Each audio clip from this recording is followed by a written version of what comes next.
এবং কম হওয়ার কারণ কিন্তু আসলে বার্থ রেট, অন্য কিচ্ছু না। মানে এই বার্থ রেটটা কমের কারণটা কি? মানে বাঙালি হিন্দুদের বার্থ রেট কমার কারণ কি?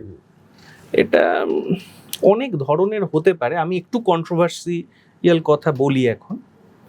আমার যেটা ধারণা সেটা হলো, আপনি জানেন যে একটা সময় মানুষ কিন্তু চাঁদ, পাহাড়, সূর্য এগুলোকে আপনার হলো যে ভগবান বলে পুজো করত। তারপর সে যখন কৃষি শেখে, সে জমি ইকুয়াল টু মা, মাটি ইকুয়াল টু মা করে যে নারী মূর্তি পুজো করত।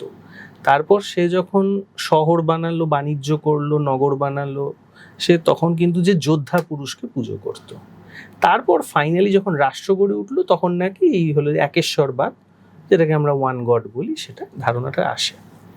সেই হিসেবে দেখতে গেলে বাঙালি হিন্দুরা বোধহয় পৃথিবীর একমাত্র, আর আসামি অহমিয়া হিন্দুরা, যারা কিনা যে নারী পূজারী জাতি। ঠিক আছে, এই নারী